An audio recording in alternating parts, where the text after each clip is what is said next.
instead of our usual things that we do tonight, we're going to start out by talking about everything that's already happened and what we're looking forward to with Masters Week. So first up, we're going to talk about the Women's Amateur. Women's Amateur. That was pretty awesome, wasn't it, guys? At Augusta National. It's great to see them out there on that golf course and see how they could match their skills on that course. It was good fun. It was, and where they hit the golf ball and stuff like that off the tee was pretty neat to see, and some of them hit it way farther than others, and what great performance by Jennifer Capchow. Amazing. Unbelievable at the end there. If you haven't seen that, go back and watch it. It is exciting golf. She gets it. What? Great way to close out a tournament, just with 4 or 5 birdies to finish off. Well, and an eagle too. Eagle on 13. It was great. It was great. Yeah, off the downslope. I'm sure that if you have not seen that shot, you're going to see it on 13. On the downslope of the hybrid, she rips it up there about 15 feet or so, makes eagle, and then just marches in and just keeps hammering down. Now, Maria Fossey, she is a great player, and she was just so exciting to watch. So much fun for the fans, given the raise the roof and clapping and all these things. And I think one of the biggest things that I took away from watching the event was the new word that I think has come out of this event, more than anything, is a word called sportswomanship. And as they were playing, they were shaking each other's hands, giving each other high fives, telling each other good shots, things like that. And Jennifer's comments after that, I believe it was in Golf World, talking about, let me see if I can find it here, talking about playing and what kind of impact this can be on the game was pretty neat. She says, coming out of it with Maria in the final group with me, I think both of us kind of just wanted to send the message that golf is about having friends and to be out there with her. We were cheering each other on, and that's kind of how golf's supposed to be, Capcho said. And to make it look fun, it was fun, so which is pretty cool. And that way, for everyone watching, I hope it encourages people to pick up a club and go play. Pretty cool. No doubt about that. That was exciting stuff. And the way that those guys handled the pressure-packed situation. Place was packed, too. Lots and lots of people there. It was good. Good for the game. Yeah, it was great exposure for women's golf, and it was great exposure for women's sports, period. I mean, you saw how good these women are as athletes. You saw how good they are as golfers. And the other thing I really liked, fellas, was the fact that we saw Augusta National in a little bit different light today. You know, what we saw was what we've heard, what we've seen in the past was things were kind of exclusionary there. But I think it's wonderful that they opened their golf course to the ladies. I think it's wonderful the way they presented the tournament and the way they ran it. And I just think it puts a whole new light on the membership at Augusta. I don't know how you guys feel about it, but that's something that really caught me today. It is certainly good. It's probably 40 years too late, but it's a step in the right direction at least, which is a good thing. Yes, for sure. I'm looking forward to. I've launched a new girls-only golf camp this summer, so hopefully it fills up. It's looking good. It's available to hockey teams, baseball teams, soccer teams. It was by request from a few members, so I'm looking forward to putting that together and getting more girls involved in sports. Yeah, speaking of that, this morning, yeah, drive, chip, and putt. It's something else. I had my daughter out there chipping this afternoon. Gets kids excited, no doubt, and it sure was fun to watch all those guys out there playing. And you know, we've got a training camp that we put the kids through here at Boyne Mountain, and it's fun. And, you know, I think that has really helped the game immensely. What do you guys think? What do you think the impact of drive, chip, and putt is? I think it's huge. I mean, look at all the kids in our areas here in Michigan, Mike, that are participating in it, that are going to the qualifyings. I mean, it's tough to get in those things now. I mean, they're getting so many kids. You're right. It's packed, isn't it? It's a good thing, and the kids are getting ready. I mean, I can't be, I don't know. Let's say this: I'm very, very thankful that we have Augusta National, PGA of America, USGA. Who else is involved? Putting all of this together to work together to try and help grow the game of golf, and it's important. It's really, really important. And this puts the kids at the forefront and gets them going. So drive, chip, and putt, congratulations to all you winners. You guys are anybody that made it there. I was there last year. If you are there, you are a winner in my book. But we saw some outstanding performances. PJ Maybank here from Michigan. Awesome. Longest drive that I've seen, 268 yards. It was awesome. And it was wet and foggy and yucky, and he pounded it, and that was good stuff. We saw, at least I counted 2 or 3 kids that made both putts today. That's pretty good. Nice stuff. Really good. So, yep. And a couple of, we had, well, I saw one playoff, and then also, you know, making 2 putts, and just, I mean, you got to stay in it. You know, making those putts just drove them right up the leaderboard, and, you know, one of the girls won it because she made both putts. So that was pretty cool to see. Won her age group. So let's talk a little bit about Masters this coming week. We want to know from you guys. I want to check all the comments in here. Who do you think will win the Masters? That was the question this past week. Who do you think will win the Masters, Frank? Well, I told you in my pick, Mike, I like Rory. I think he's playing well this year, and I think he's ready to put what happened at Augusta National in the past in the background now. I'm pretty sure he can move on from where he's been, and I think he's going to have a very, very good week. I think he's ready to play, and I think he's ready to win there. I saw Mark Leishman practicing out there. There were some pictures of him at Augusta with the kids this afternoon, Mr. Davis. Green and gold just goes so well together. So I think we need an Australian put that green jacket on again. I think it might be Leish's turn this year. Yeah. He's my pick, and but anyone Australian is certainly what I'm looking for. But I think Leish is due. He's been playing well so far this year, and hopefully he can turn it on at Augusta. Yeah, Adam Scott did a great job this morning. They had him on drive, chip, and putt. He was awesome this morning as well. Hey, he's been playing good too. Yeah, looking at it. Yeah. Yep. If he gets that putter going, he's always a chance, I think. So he can obviously strike it as good as all of them out there. If he gets that flat stick going, he's certainly got to be a chance. But we got to share it around a bit with the Australians. So it's time for Leish to get one, I think. All right. What do you think, Jay? Well, I kind of think Fowler might have a go at it this year.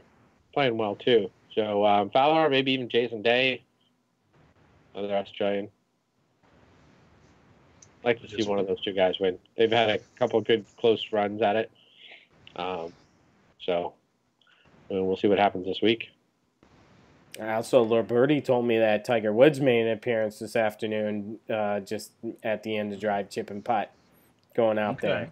So I don't know. Maybe the weather forecast scared him into coming a little bit early, but it's coming. It's pretty cool. Bit of sneaky practice for the big cat. Hopefully he goes all right as well, because that's always good for golf if he plays well. Absolutely, for sure. Yeah. Well, if you guys don't know, you have tuned in to Golf's most interactive online show. My name is Mike Fay. I'm the Director of Player Performance at Boyne Golf Academy here in northern Michigan. We want you guys to make some comments and do some likes and do some shares and all that fun stuff, and let us know what you're thinking out there. and we want to talk to you all about Masters Week and all kinds of other stuff coming up in tonight's show. You know, Brent, you had brought up a study, didn't you? Yeah, we had a bit of a research project happen at the PGA Learning Centre a couple of weeks ago, and it was interesting. And it's a part of golf that hasn't been researched particularly heavily, and it's to do with hydration. And we had a couple of tour players, a couple of guys in our high performance program, and just a couple of club golfers do a bit of a hydration test, the sweat test they called it. So there's a few posts about it on my Facebook page, and I think Mike shared them as well.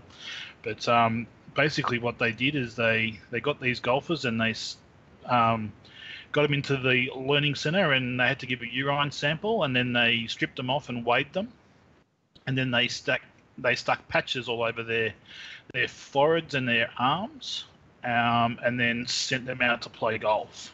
And when they came back in, they peeled the patches off and took some weights again, and then sent the patches off to be analysed. And the idea behind it was to develop a personalised hydration plan for each of those golfers, so they knew how much they should be drinking and what they should be drinking. So should it just be pure water? Should it be some isotonic drinks as well? How much food they should be drinking as well? And it was interesting to watch. I'll put my little 2 cents worth through on my first thoughts for the golfers, and then you guys can chime in as well. But it was interesting to see the urine samples when they first started, and all bar the tour player were dehydrated before they started. So a simple way to tell whether you're hydrated enough is your pee should be clear, basically. And these guys were not anywhere near clear. It was a little bit scary how golden their samples were. So that wasn't pretty. And then the guys came back in, and they gave a urine sample again, and I think some of them came out even more golden. It was really scary how dehydrated these guys were out on the golf course. And there's a blog post on Mike's site from me about recovery, and there's a stat in there that a 1% drop in hydration levels will have an impact on your performance. So if you're dehydrated to start with, and you're not hydrating on the way round or recovering and doing it after the round for the next round, it's going to have a big impact on the way you play. And these guys, it just proved that these guys weren't drinking anywhere near enough water. So as a club golfer, easy way for you guys to find out whether you are drinking enough water is to jump on the scales before and after you play. And general rule of thumb, most golfers don't eat on the golf course as well. So if you are losing a kilo in weight on the golf course, you've lost a litre of water. So that's something you need to put back into your body, and it's something that you should be doing as you play, so you don't get that drop in performance. But and as a general rule of thumb, I found with most of my players, 150 mils every hole or two is a pretty good rule of thumb. So 600 mil bottle, which is what most of our water comes in down in Australia, 3, 4, 5 of those around would be about what you should be drinking on a pretty standard day. And obviously, if it's hotter, more. So thoughts, guys, on your players? Have you seen some dehydration issues out there with your players? Definitely. Did they do BioSteel or Amino Vital testing as well with electrolytes? Yeah, they're doing all that. I haven't got the final results yet. I'm going to write a blog post on that as soon as I get the final results. So they've come back from the lab. I had a quick chat to the girl that ran the test, and she just said it was pretty scary how bad some of these players were. So I'll have all the final details hopefully in a few weeks' time. That'd be cool. Hey Brent, can you address, or maybe I'm not even sure they talked about this, but can you address drinks like Powerade and Gatorade and the lack of benefits in drinking something like that? That's not hydration. Yeah, the commercial ones as a general rule are not particularly good. You're better off blending your own. And again, that was the idea behind this sweat study, was to be able to give players an idea of what they should be drinking. But yeah, as a general rule, for most club golfers, water should be okay. For for most needs. You got So, that same page, Jason? They shouldn't be drinking Monster Energy drinks and stuff like that before they tee off. Yeah, no, that's probably not an ideal situation. They're going to end up with a bit of a raised heart rate as well with the caffeine in it. So probably not an ideal situation. I wouldn't have thought. But I had an interesting experience in Taiwan with this type of players, and I had a huge time when I was coaching over there, trying to get the players to drink enough water, and I just couldn't get them to drink enough, and it was hot, humid, tropical conditions, and so I did that experiment with them. I put them on the scales before they started, and we put them on the scales after they started, and some of the girls lost 4, 5, 6 kilos in a round of golf. So that was scary. So in that recovery post, we spoke about they've got to drink 150% to get back to neutral. So if they lose 4 kilos, they've got to drink 6 litres of water that night to get back to neutral for the next day. The biggest problem I had in Taiwan was the girl that I was trying to convince the hardest, because she didn't drink anything, was already dehydrated, so she didn't lose much. So I couldn't convince her that she needed to drink more. She said, I'm fine, see, I only lost half a kilo. But she was already dehydrated. So I would have loved to have access to this sweat test technology to be able to do some proper breakdowns for her. Brent, did the studies talk too about the mental aspects of not being hydrated as well as the physical aspects? Well, the study show, well, the brain's mostly water, so that's where the impact's going to be straight away. So if you lose that 1% hydration levels, it has an impact on your performance. It's the first thing that's impacted is the brain. So your thought processes, decision making, all that kind of stuff is the first thing that drops off. So you've got to keep that hydration levels up. All the club golfers out there should be carrying heaps of water with them, and food as well. It's obviously important to keep that up as well. So as part of this test, they weighed the food. Sorry, Jason. Eat every 3 holes. I always tell my players to eat every 3 holes. Eat on the third, sixth. You're going to eat at the halfway, and then 12, and then 15. Have a banana, replace some potassium that you've lost throughout the day. So yeah, it's important that they eat a handful of almonds or good fats or good proteins. Nothing sugar based, obviously. You can throw in a couple of dry blueberries or cranberries or something like that, but make a mix of cashews and almonds and cranberries and blueberries. You'd be good to go. Don't put the Smarties and the M&Ms in there. That's not right. It tastes good. You're not supposed to put that crap in there. They taste good, Jason. What are you doing? That's the nice stuff. No Snickers bars? I mean, come on, Jay. No. And no big, nothing at the halfway that is chocolate bar, Coke, and a popsicle or something because it's hot out. Yeah. So, I've got it. I've got it 4 or 5 beers because there's water in beer. Sure. Yeah. It's a good dehydrator. Yeah, there you go. You are right. I was in Phoenix and Scottsdale, and I think I drank 16 waters in the second 18 we played. And I did have 2 Powerades on the golf course just because I was just so thirsty. And it was like, and, you don't even have to go to the washroom. You're just so dehydrated because it was so hot. It was 106 Fahrenheit.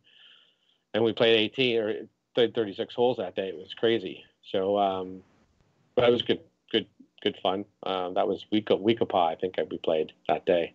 But it's definitely a must for all players to eat and drink properly, obviously, on the golf course. Make poor decisions, hit the wrong shots, and then blame it on something else. That's generally what happens. And surely they can. That's not a difficult task to do.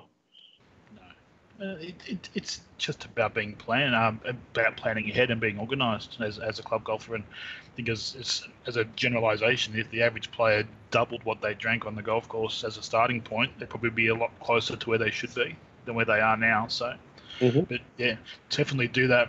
Do that experiment, guys. Jump on the scales before you start and after you finish, and see what you lost. So would love to hear some comments and some chat about that. Yeah, we want to see you guys do that. That would be fascinating.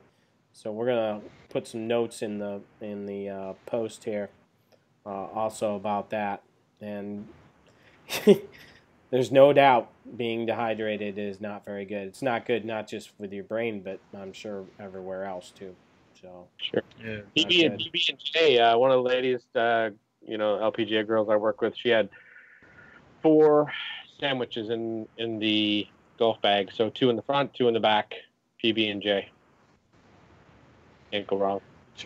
Which is cool. I didn't get a picture of it, but I should have. Our tour player that we had out doing this experiment takes a 4-course meal just about with him on the golf course. So when they were doing the scales beforehand, they had to weigh his food, and that was obviously part of it as well, because he's obviously organised. He's a tour player, he plays in Japan, and he understands the stuff that he needs to do on the golf course. And yeah, he has a 4-course meal. Well, these club golfers are going out there with the 2 bottles of water that they were provided, and that was all I always took. Didn't take any food, any of that kind of stuff. And it was warm, but it wasn't unbearably hot.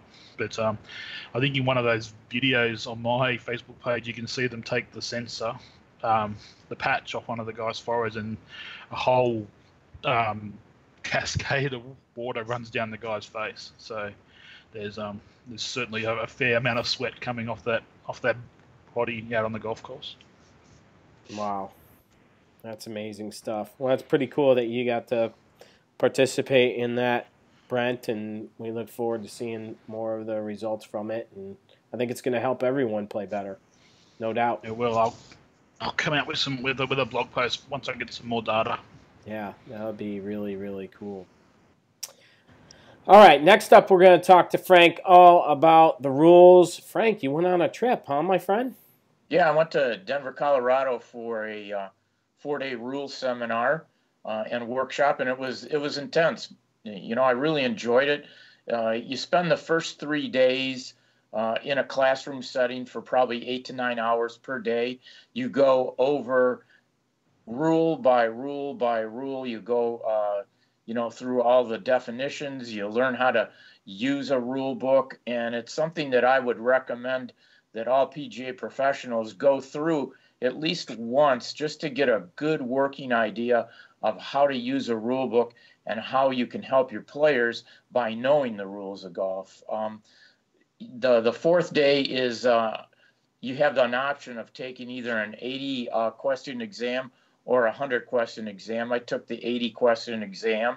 Felt I did pretty good on it, considering all the changes that were made in the rules this year. And probably one of the biggest things I can tell you guys is, yes, there's 10 less rules, but within each rule now, there is a number of areas in each rule that refer you to other parts of the rule book to make the proper rulings and the proper calls, if you had to work an event. So I'm going to recommend that all golf professionals read the rule book.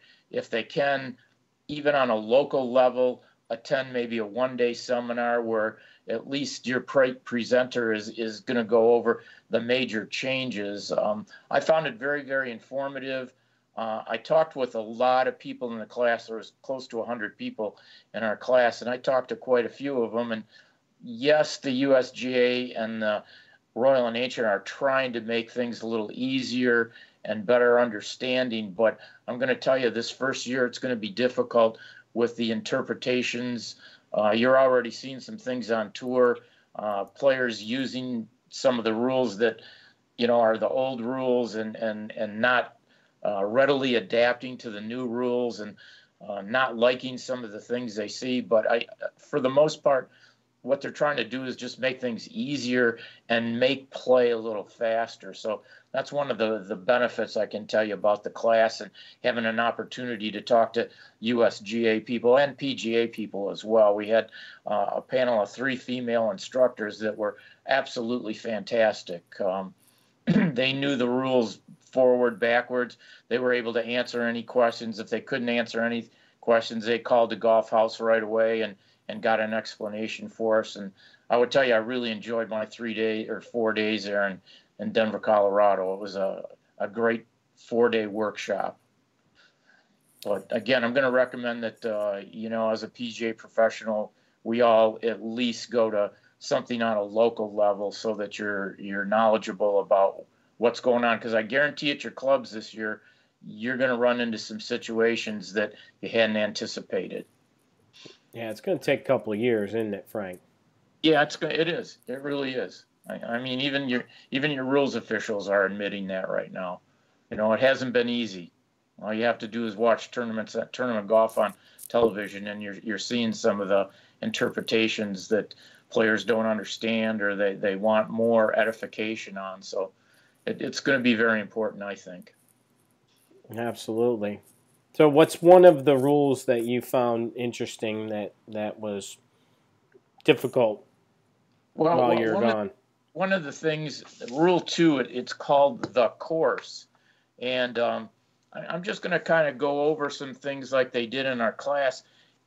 In front of each rule now, there's a purpose for the rule so that players understand things. And I'm just going to give you the purpose of rule number 2, which is the course. And Rule 2 introduces the basic things every player should know about the course. There are 5 defined areas of the course, and there are several types of defined objects and conditions that can interfere with play.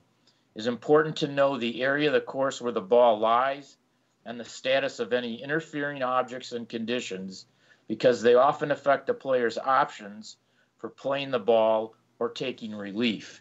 And some of the notable changes to the course rule is we now have 5 areas of the golf course. There's the general area, which basically covers the entire course except the 4 specific areas.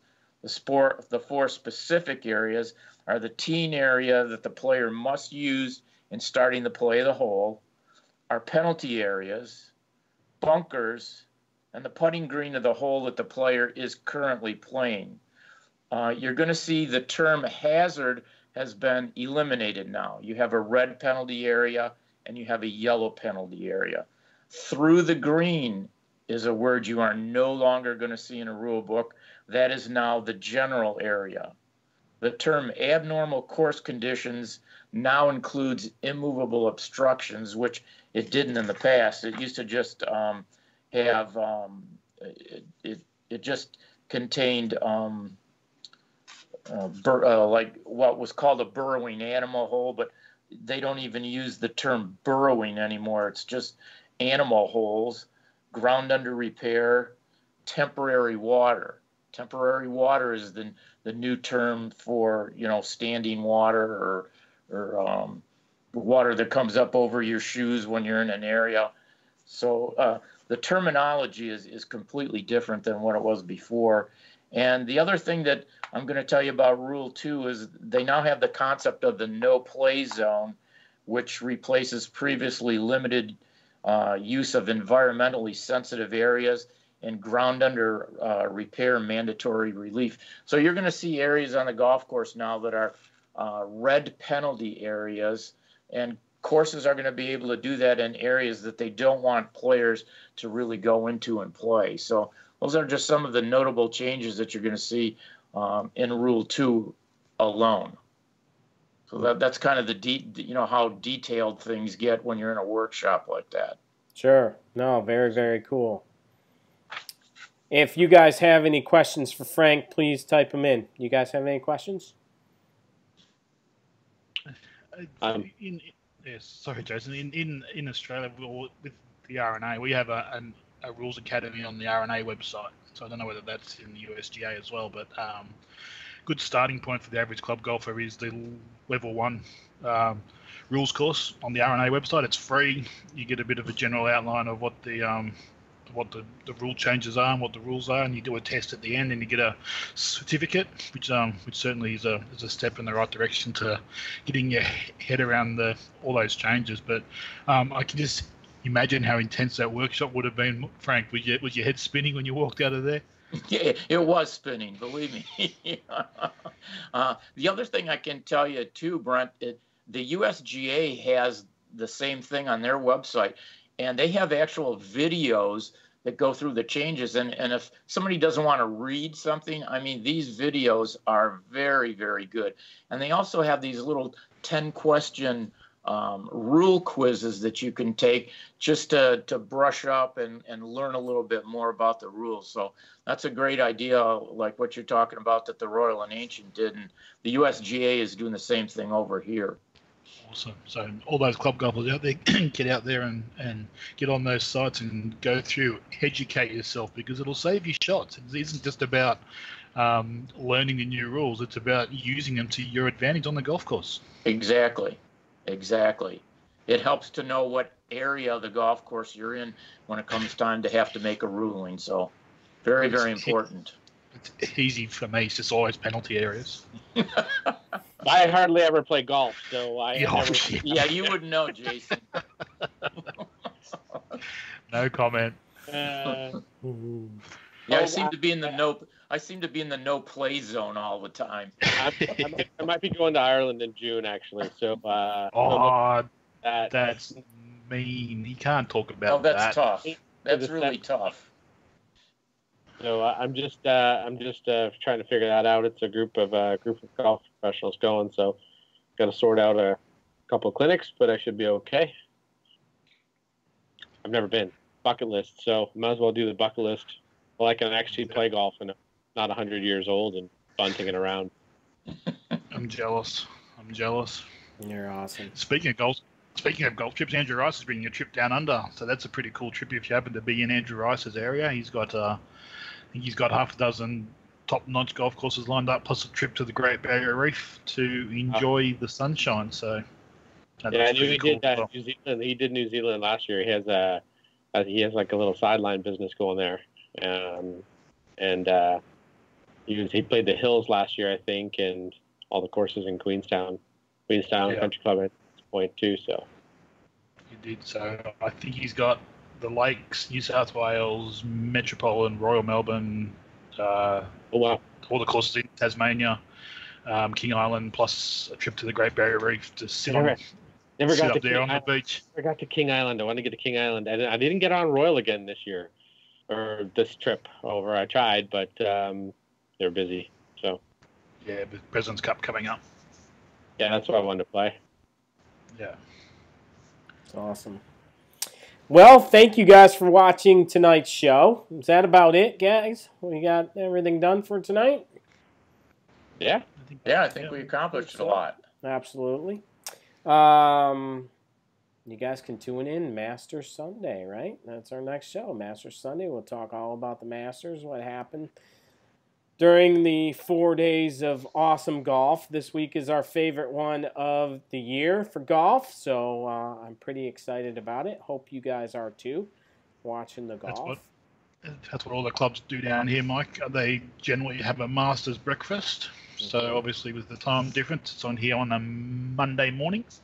So a heap of the golf clubs will set up a breakfast for the golfers. I'll come in and have breakfast and watch the golf, and then go and tee off after the golf's finished. So it's always a good day down here for us, and hopefully cheering an Australian home this year. Very, very cool. We want to hear, actually, before we go, we want to hear about your stories if you've ever been to Augusta. Any of you guys been to Augusta? I know, Jay, you have. Yeah, I've been in 2000 and right here. Oh, wrong hand. Sorry, hold on. Right here. Yes, there it is. The other is. left, Jay. The other left. 2013, I stood right behind Adam Scott in the 10th hole as he made the playoff winning putt on the 10th hole over, what's his name there? Spaniard. I lost it right now. Not Jose Maria, the other guy, or the Argentina, sorry. He is Argentinian, he's not Spaniard. Argentinian. I got mixed up there. Cabrera, thank you very much. And in 2014, I went as well, just on the Tuesday, practice rounds and stuff. Now, I've just got to chime in now. Hope you enjoyed your last trip to Australia, Jason, because after teasing me like that, you're never coming back. That's just absolutely mean. You were there when Scotty won. I hate you, and you're never coming back. I was 30 feet, actually, from the winning putt. So. Go jump. Go get right down the line. It's so good. Well, we need to get Brent over here to see the Masters. Exactly. Yes. Frank, you need to go too. I tried to get him on the golf course when I was down there, but it didn't even play. It was too cold and wet. I know. Well, the afternoon after the workshop was kind of nice, but we hit some balls at Sandhurst. No. Good fun though. Yeah. All right, awesome. Well, thank you guys so much for watching Golf's most interactive online show, and we'll be back next Sunday night. You guys have a good one. All right. Take care. Guys. See you later, Mike. See you guys.